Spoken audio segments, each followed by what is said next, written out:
started when I was 7 years old. I used to live in a small neighborhood with a large amount of woods next to our town.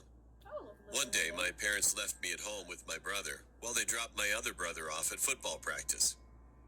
That was the starting point. They had to stop abruptly in the middle of the road in the woods when they were driving back home. And that memory has been bothering my dad.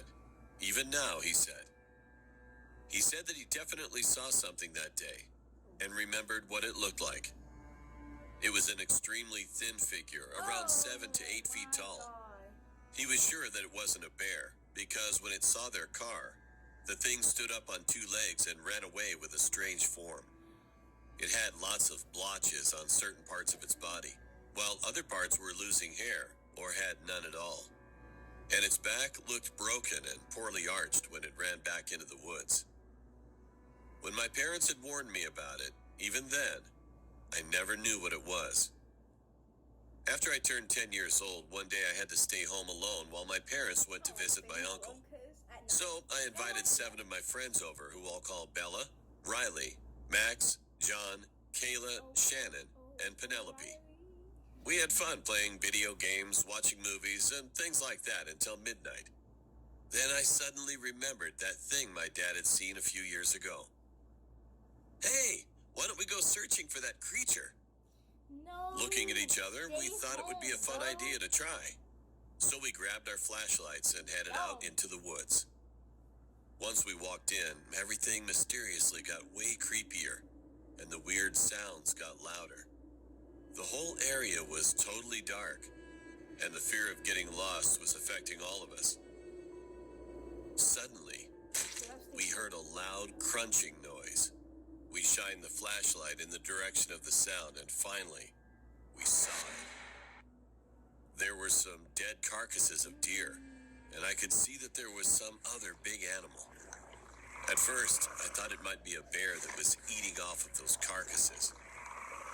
However, that's not what it was. The thin, hairy, and almost 8-foot tall creature was there. It looked at us with its blood-stained, sharp teeth and bloodshot eyes. Then it slowly got up and let out a penetrating howl.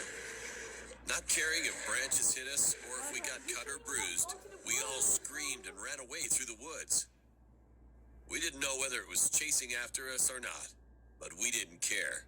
We just needed to get back home as soon as possible. Finally, we jumped over the creek that was right in front of my house, ran up the hill into my house, and then locked the door. Everybody all right? Breathing hard, I looked at my friends, and then I realized something. Penelope was gone.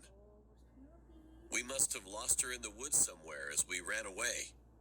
Being terrified, I pulled out my cell phone with trembling hands, called 911, and told them about our situation. Within 15 minutes, paramedics, police, and our parents arrived. We explained again what we had seen and what happened to Penelope. The police searched the entire forest, but never found the thing or Penelope either. Yeah, she did. The only thing that had been discovered was some blood stains of hers. Well, I'm 12 years old now, and none of us speak about what happened that day. The search for Penelope has been going on, but I'm positive that she's dead. Not just me. We all do. I recently did research on the thing, and noticed that many other people had gone missing in my woods. Mostly kids. And Penelope's disappearance made her the 8th child to go missing in those woods.